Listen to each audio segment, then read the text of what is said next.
Hello watch enthusiasts. Now vintage watches offer a great deal to a prospective buyer, in terms of offering unique design features and brands with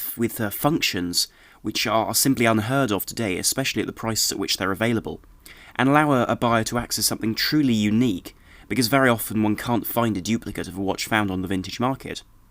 And so today I'd like to talk about vintage watches, as I do every month, with regards to some of the best value models I've seen over the past month, which could make very nice options for a collector.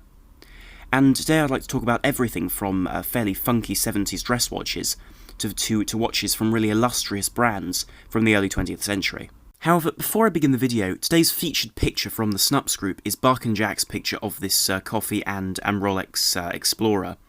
And these truly are two things that get a lot of us up in the morning, and it's a fantastic shot of the Explorer on a really wonderful distressed leather NATO, which I think works extremely well with the composition of the picture and does present the Explorer in a way which is such a long way away from Rolex advertising with its clean white backgrounds. So a fantastic shot from the Snupps group, which is of course my social media platform and group, where over 9,000 of you enthusiasts contribute with your own pictures, and indeed comments which I try to reply to personally, and provide a certain insight, which can also be provided by other enthusiasts to encourage discussion about horology. And so to join that, do follow the link down below and join the group for all these additional features. Now the first watches I'd like to talk about are from Rado. And Rado are a brand who produced Swiss-made watches in terms of their prime era during the 1960s and 70s.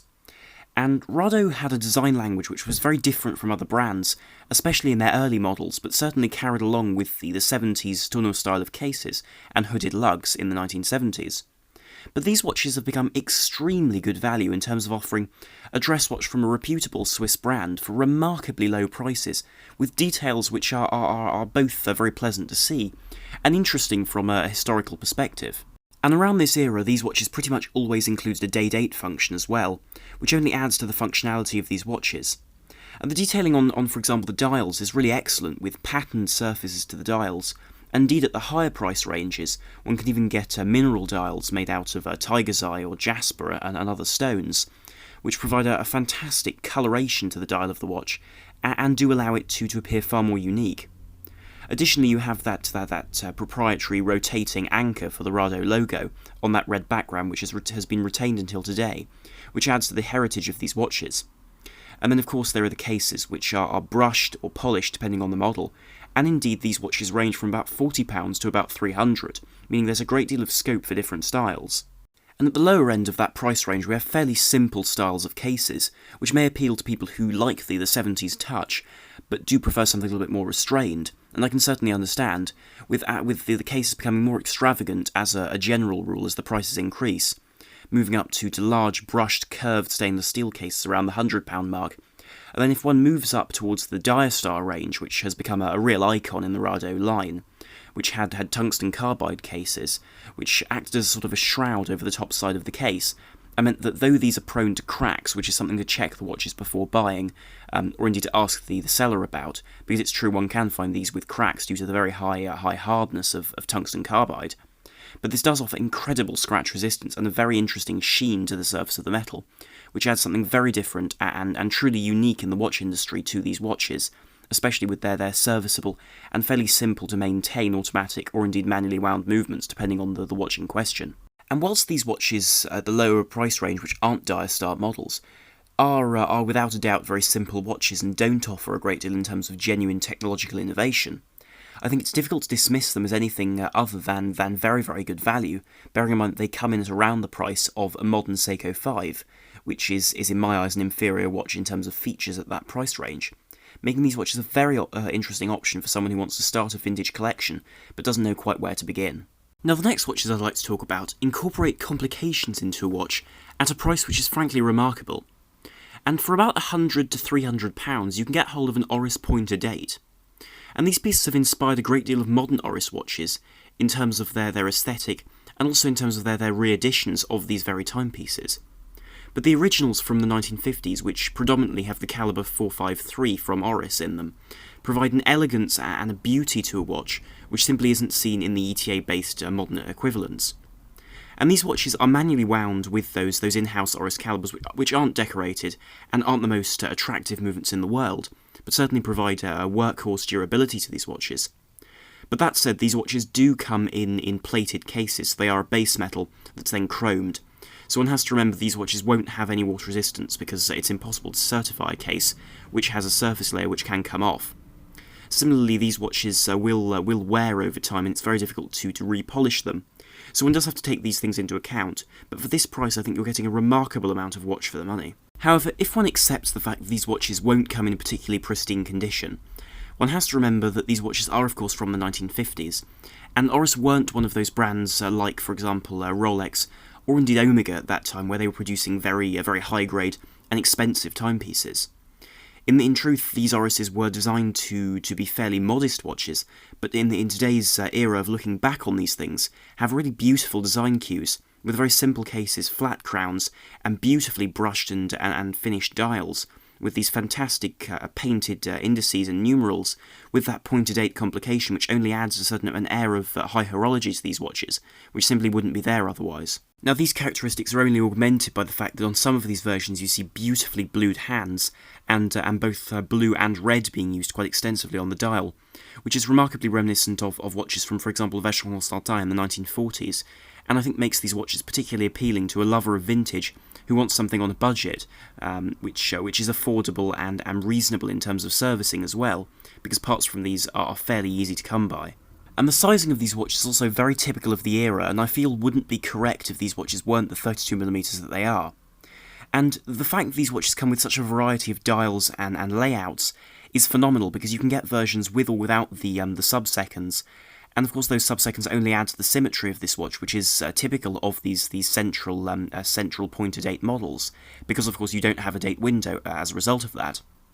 And of course these come in such a variety of different dials, from the blue and reds I've spoken about, which are very reminiscent of the 1940s, to versions in gold and black, which again have hints of the 1920s and 30s, with the versions simply with more modern black and white depictions being fairly typical of even the 1960s, despite the fact these watches weren't made then,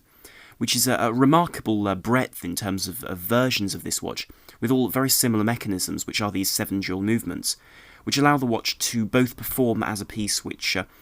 could be worn on a very daily basis, provided it's not exposed to water and so on, but also provides you with a wonderful dress watch which will slip under any cuff, and which is a true watch from the era, because we so often talk about vintage timepieces, but this really is the real deal, with the correct proportions, the correct sizing, and of course the correct aesthetic. Now the next brand I'd like to talk about is Angelus, and this was a brand founded in 1891 by a pair of brothers who predominantly made pocket watches. And by 1902 their pocket watches were internationally renowned, and are known for being some of the best pocket watches and the best pocket watch movements made in that era, with some fantastic technology going into them, and very, very impressive accuracy as well. And they were so renowned, in fact, they won the Médaille de Vermeil and the gold medal at the International Exhibition of Paris in 1902 for craftsmanship, which is a remarkable honour, and indeed they continued winning prizes really until the 1920s. And throughout time after that, they continued making these remarkable pocket watches with very interesting innovations, from really everything from minute repeaters to chronograph pocket watches, which allowed this brand to become a remarkable entity in the movement world. And Angelus have also gained a great deal of fame through their affiliation with Panerai. And Panerai, until the point at which they started using Angelus movements, used Rolex movements primarily for their dive watches. And as a result, these watches were very much bound to Rolex in terms of manufacturing. But when they went on to produce the Egiziano for the Egyptian Navy, and the Mare Nostrum, because they needed a chronograph movement, they went to Angelus, who provided them with movements, in the case of the Egiziano, with an 8-day manually wound movement, the idea of which being that you didn't have to wind the watch as much, and thus put less strain on the seals around the crown. And of course the fact that the Mare Nostrum needed a chronograph movement was again an area where Angelus provided the movement. And throughout the 20th century, this manufacturer produced quite a lot of very interesting watches, in terms of wristwatches. And so one can access this technology and this manufacturing prowess in the form of their 3-hand models and indeed their chronograph models.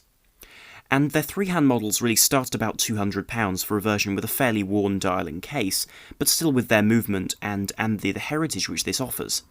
And these offer very beautifully detailed dials as well, with applied numerals, a small amount of luminescence which would originally have been present, along with Dauphine-style hands and smaller motifs around the surface of the dial, which make for very elegant and unique dress watches, which wouldn't be available in any other situation, bearing in mind the rarity of these watches since the brand has now passed. And the price of these tends to start around £200 for the most knackered of models, but still in working order. This then extends upwards into the £300 and £400 versions or areas, where one can find some very clean three-hand models with beautifully maintained and preserved dials, which haven't been refinished, which is a real blessing. And I do find it remarkable that one's able to find watches from such an impressive brand for such a reasonable price. And these movements tend to be manually wound, but also one can find versions which are very interesting, like the date alarm models, which feature an alarm function on the dial, which again adds to the use of these watches. And these start around £600 and extend then upwards until about £1,100. However, the vast majority of these watches that you'll come across are indeed chronographs, and these use in general the caliber 215, which was used by Angelus quite extensively and is a manually wound chronograph movement, providing a running seconds as well as a 45-minute chronograph. And so quite remarkably, for between £1,000 and £1,800, you're able to get a watch which, albeit is plated in terms of its finishing rather than being solid stainless steel, but does provide you with an in-house chronograph movement which is unique to this style of watch, and with styling which is straight out of the 1930s and 40s, with fantastic tachymeters and telemeters on the inside of the dial, with these very complex numerals and details which only add to the classic charm of these pieces. And bearing in mind the fact that these watches were produced at the same time as pieces such as the Type 20 chronographs of the French Air Force, which now cost thousands and thousands of pounds, you're able to get a contemporary chronograph with remarkable styling and detailing, which are generally in very good condition because of the fact that these watches are pieces which weren't designed to be particularly resistant sports watches but were purely chronographs, allow them to be very interesting in terms of a vintage piece to own these days, and offer a great deal to a prospective buyer, as far as someone who wants a chronograph but doesn't want to spend the earth on a vintage piece, but can still get something which is interesting, historical, and very functional. However, from the 1940s era of Angelus, I think the best watch to acquire, and the most interesting, is the chronodato. And this is a model which also is derived from that caliber 215, but now features a triple date with the day of the week at 6 o'clock, the month at 12 o'clock, and the date itself on that central pivot with a pointer date. And this means that you get an incredibly elegant piece with the chronograph function, as well as this additional complication with that blued chronograph hand, which again follows the lines of those 1940s chronographs, with that decorated and complex style of dial with those sunken registers, but with all the elegance of a simple chronograph and a dress watch. And this makes this watch a remarkably interesting piece for a collector and a wearer alike, because these watches offer a piece which has style, has functionality, but also has a mechanical charm from a brand which truly is reputable, but has a very elusive history, and which many aren't aware of. Now, the penultimate brand I'd like to talk about is Wittenauer. And Wittenauer are a brand who produced watches with Longines movements, and indeed then were bought by Longines in 1950. But prior to that, they produced instruments for Amelia Earhart and her transatlantic flight, and also for Neil Armstrong with his Gemini 8 mission, and as a result have a certain history behind them. And as they were bought in 1950 by Longines, Wittenauer became a sort of a secondary brand to that larger brand Longines. And as a result of this, you can get hold of a lot of iconic Longines models branded as Wittenauer for a significantly lower price than they would be if they were branded Longines with the conventional titles and conventional script. And so the watches I'd like to focus on today are indeed models in their chronograph line.